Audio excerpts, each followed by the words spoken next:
just got my truck serviced by Denoyer Chevrolet. That gives me the confidence to get back into the backcountry.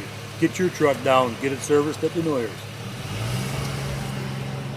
We are. We are.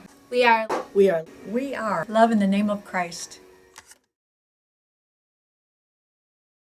Nelson Steel Products, located in Holland, Michigan, has been a leader in the steel fabrication industry since 1945. Specializing in steel fabrication, robotic welding, and laser cutting, Nelson Steel Products brings years of experience to their clients. With strong client relations, innovative technology, and a reputation for quality, Nelson Steel has continued to grow in the industry and in your community. When it comes to finding the right partner, it stops at Nelson Steel Products. Visit nelsonsteelproducts.com to learn more. If it's made of steel, we'll make it.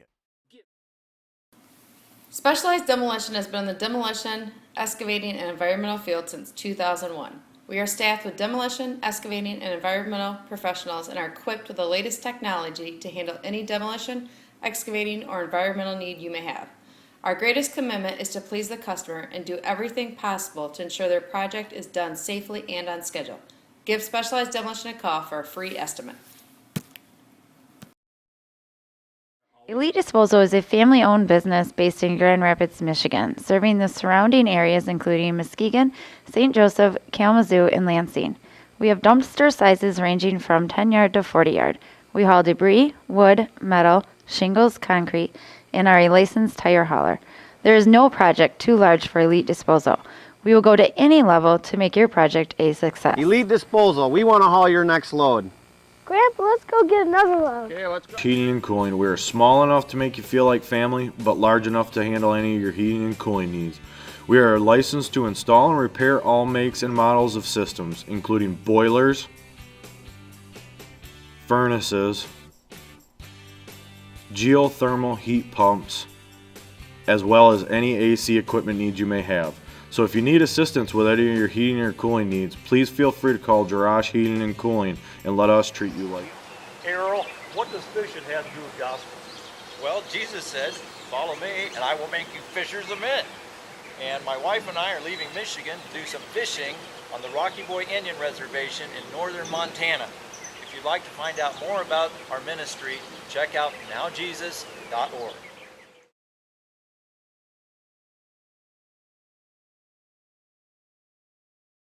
West Michigan Used Equipment Dealer is your #1 dealer in West Michigan. We specialize in all makes and sizes of construction equipment. We also buy, sell, and trade used construction equipment, and we also can consign and help you sell your equipment. We offer competitive financing and service all makes and models of construction equipment. We also have an on-site testing ground so you can try it before you buy it. West Michigan Tractor Sales is located 1 mile south of the I-96 and M40 interchange. Long Range Archery has expanded their archery expertise and inventory to the wonderful town of Holland, Michigan. As well as their original location in Twin Lake, Michigan, they carry over 15 major bow and crossbow brands with sights, rests, quivers, arrows, bow fishing equipment, turkey hunting supplies, license sales, and even a full archery bow and crossbow repair center. They've got your bases covered. So come on into either the Twin Lake or Holland location and check out the unbelievable selection and top-notch service.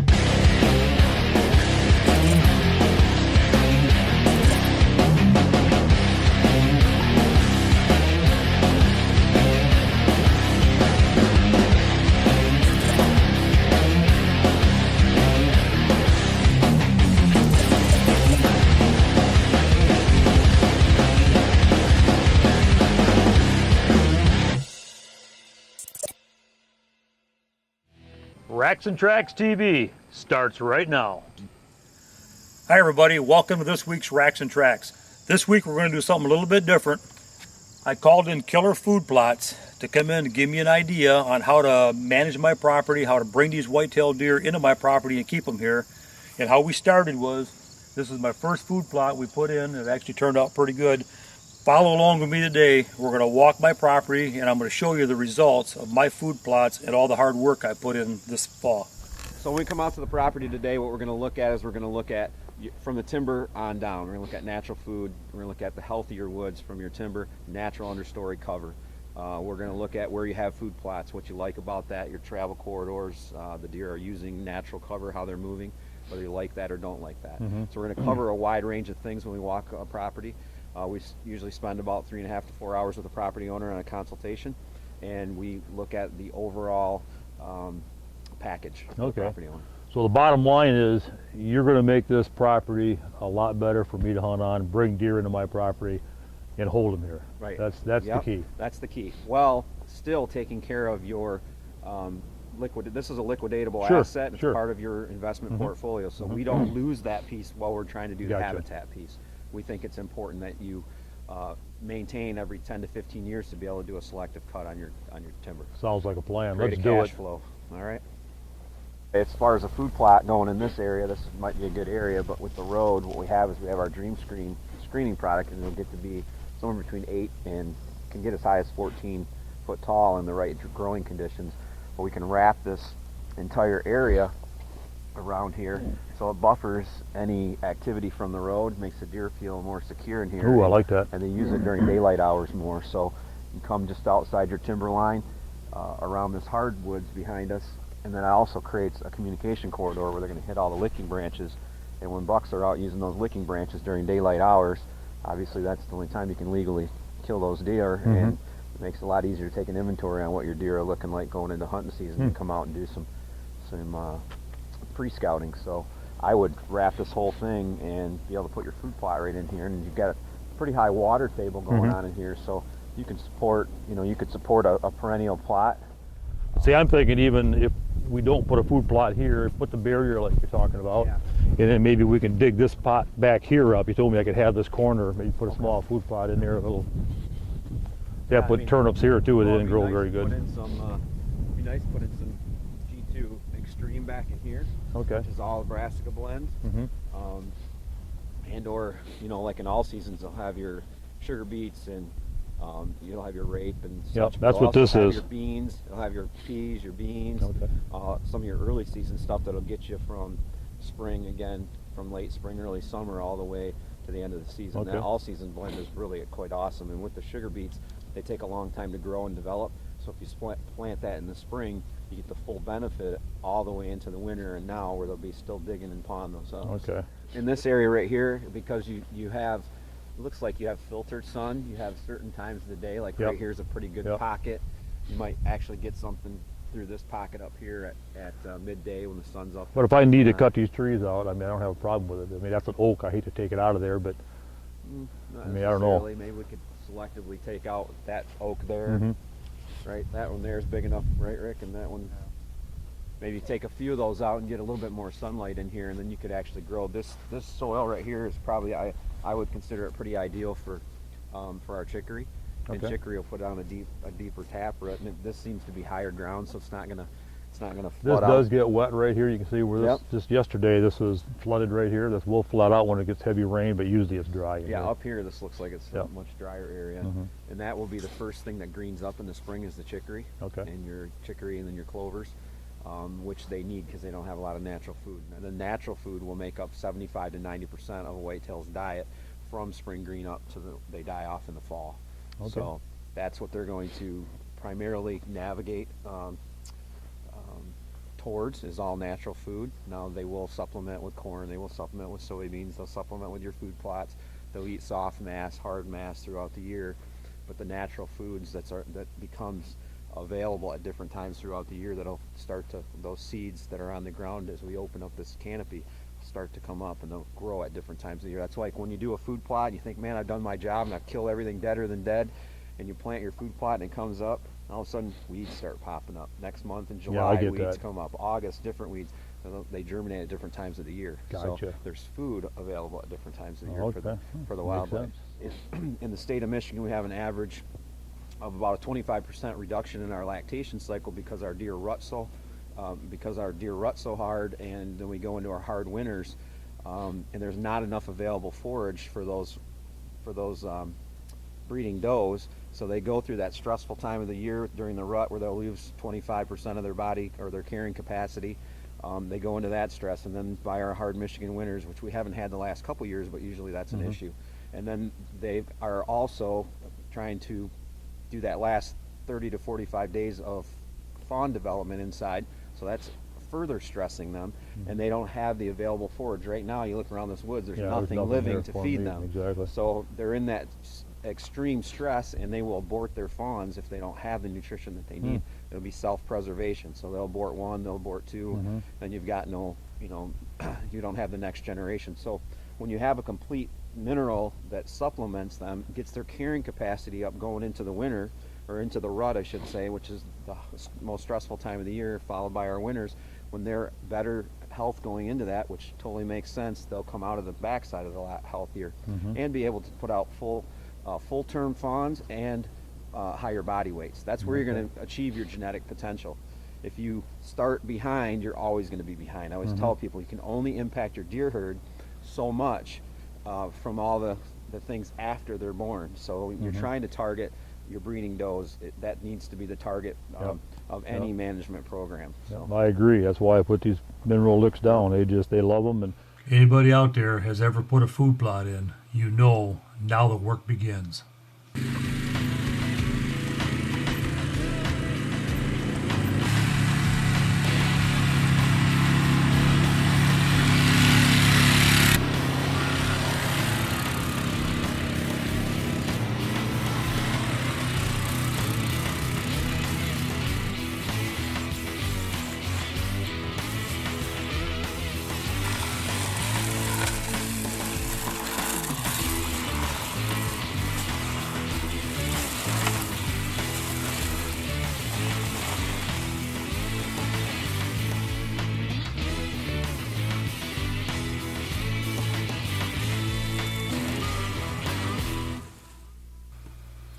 Well, I had a great idea. I've always wanted to put a food plot back behind my pond.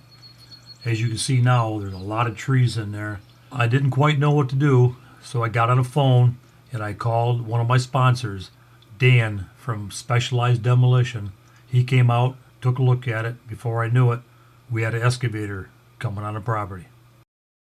Well, after Dan and I had a long discussion, he decided to go ahead and bring in an excavator. And the very first thing we had to do was rip out all these trees.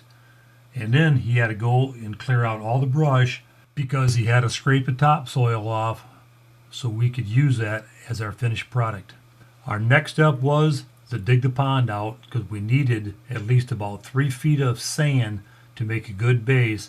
So when we got ready to put our topsoil back on, the food plot would be above the water table so it wouldn't flood.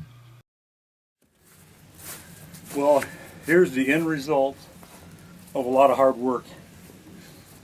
As you remember, this used to be a woods in here. A lot of big trees. Had a neighbor guy come out with a excavator, tear all the trees out. We ended up digging the pond. First we raked all the black dirt, topsoil off the top of this as best we could. Dug the pond out, piled the sand up here. This was about 3 feet lower than it is right now. So filled it all in, let it dry out. We came back with a little dozer, leveled it all out. I spent the last couple of days cleaning all the sticks out of here, cleaning the branches and stuff. I actually got that side of the little field up here planted already with some whitetail clover, about 5 different types of clovers in there. I cut a couple great big oaks down here today. Me and Zach got these things cleaned up. I'm going to finish planting this field here today and I'm done with it. So, well, let's get her done. It's starting to rain on me. I've been out here since 6 o'clock this morning trying to get these food plots in. Taking off for Alaska here in a couple weeks, so I want to get all these things in, get my food plots in, and let them grow while I'm gone. So.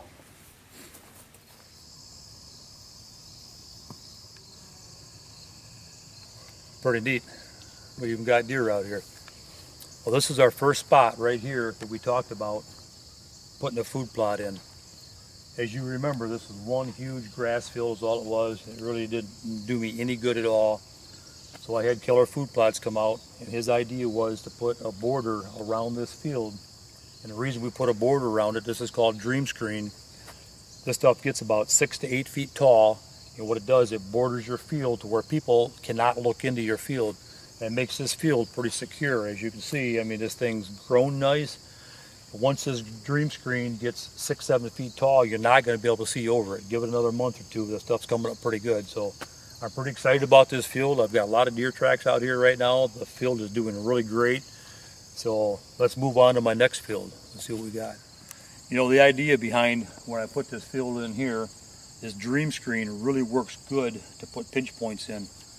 You can make those deer funnel exactly where you want them. As you see, I wrapped that dream screen around. I stopped it right here between here and the woods. You can see this deer trail right now they're using. This is going to be a killer spot for this coming hunting season. Right here, they're going to funnel right down through here to get into this food plot. Just a tip.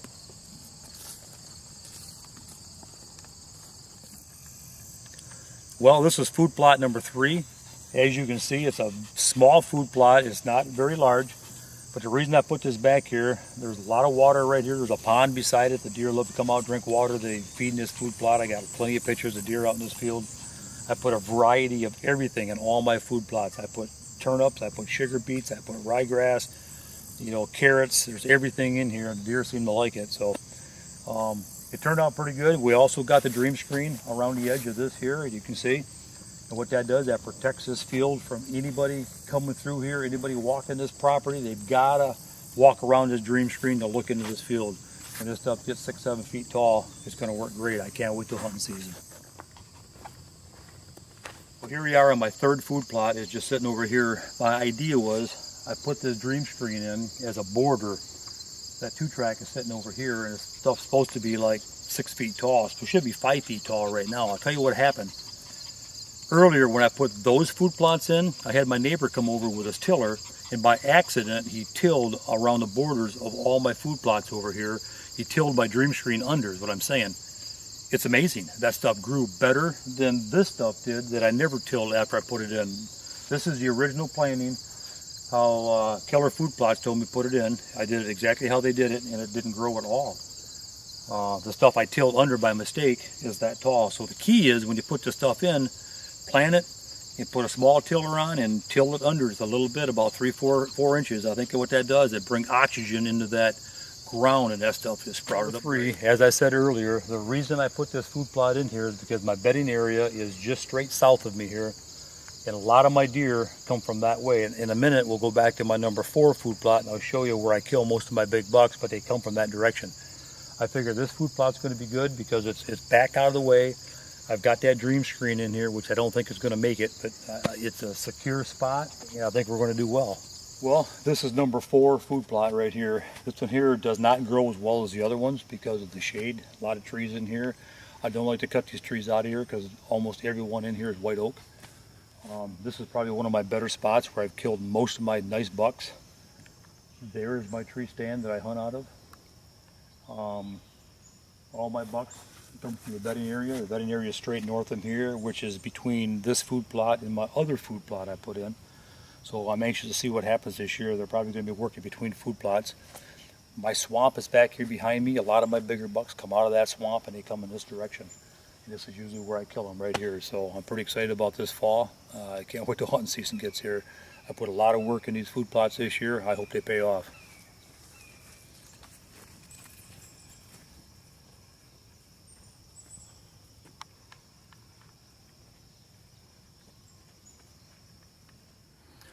All right, here we are back on the center of my property. What I do every year, I put in a couple of mineral stations.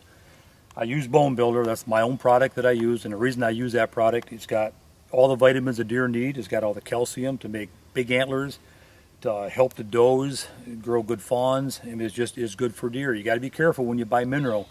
Look at the ingredient. A lot of this ingredient in there is like 55-65% salt. Salt is not good for deer. It's like humans. Salt ain't good for you either. It's not good for deer either. So keep that salt down. Another big key is when you put these blocks, these licks in, make sure you put at least 2 of them per area. What happens is that big alpha deer comes in, that big alpha doe, with her group of deer, she'll own that block right there. She will not let anybody get into that lick. She chases deer around. So what I do is I put another one about 20 yards away that brings the other deer in so they get a chance to come in here to these licks too and get all the vitamins that they need. So that's a good tip right there. Make sure you put 2 mineral licks out in your area so all the deer can use them. You know what's pretty impressive about this? This stump was actually a perfectly good stump 2 years ago when I dumped this mineral on there. They literally put holes inside of this. I don't know how they do it. They chew it with a tongue or what they do, but you can see them sticking their head in there all the time. It used to be a little teeny hole. And the key is the reason I do that is I put it on a stump. If you just dump it on the ground, they dig a great big hole to get that mineral out of there. Next thing you know, that hole fills up with water. You can see how they're digging underneath this stump already. So you dump it on a stump, it makes these things last a lot longer where they're not digging great big holes in the ground. Well, as you can see this year, I put a lot of work in on these food plots, but I tell you what, it's worth it. I got 5 food plots in this year I put in. The deer are using all of them. As you can see the one I'm standing in, how great it looks. I mean, the deer, the tops are all nibbled off every plant in here. So the deer are in here real heavy. If you get a chance this fall or next year, put a food plot in. You won't regret it. The benefits are great. Just to watch the deer come into these food plots and knowing that you did it yourself, it's a pretty good feeling. Well, I hope you enjoyed today's show as much as we enjoyed bringing it to you. Until next week, I'm Ray Colvin, and we'll see you right here on Racks and Tracks.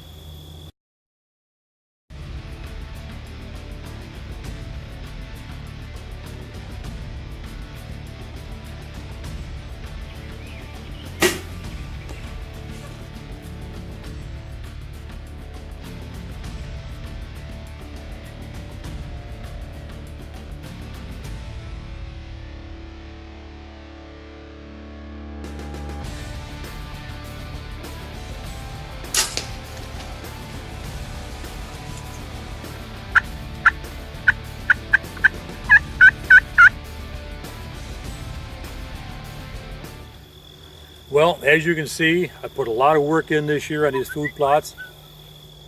What's that? Burped. Oh. Steel Products, located in Holland, Michigan, has been a leader in the steel fabrication industry since 1945. Specializing in steel fabrication, robotic welding, and laser cutting, Nelson Steel Products brings years of experience to their client. With strong client relations, innovative technology, and a reputation for quality, Nelson Steel has continued to grow in the industry and in your community. When it comes to finding the right partner, it stops at Nelson Steel Products. Visit nelsonsteelproducts.com to learn more. If it's made of steel, we'll make it.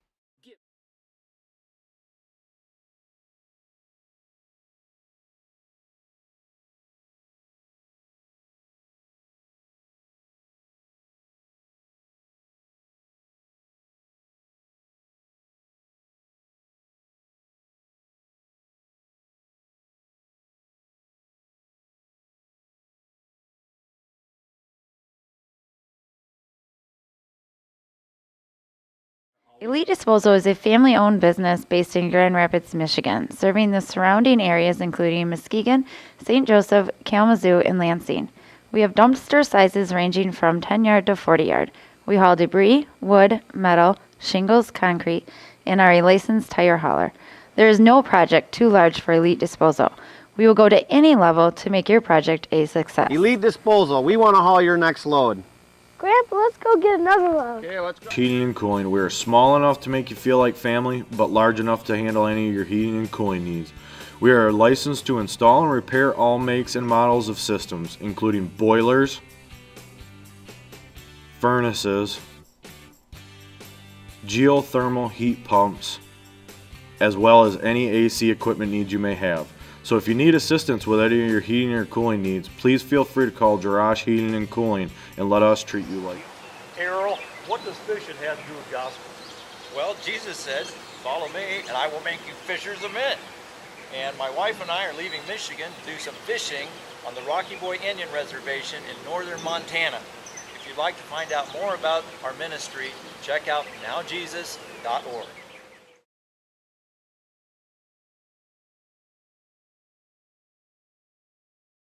West Michigan Used Equipment Dealer is your #1 dealer in West Michigan. We specialize in all makes and sizes of construction equipment. We also buy, sell, and trade used construction equipment, and we also can consign and help you sell your equipment. We offer competitive financing and service all makes and models of construction equipment. We also have an on-site testing ground so you can try it before you buy it.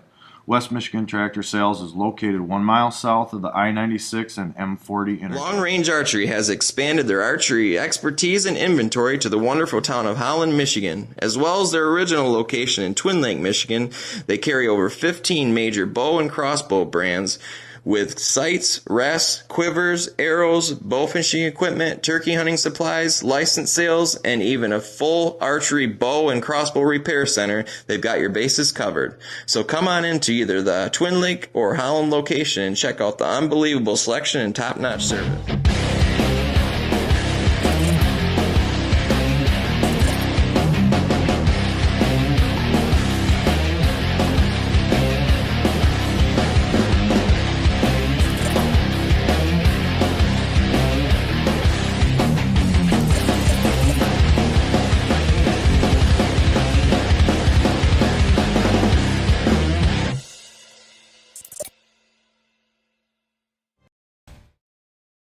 Racks and Tracks has been brought to you by Now Jesus Ministries.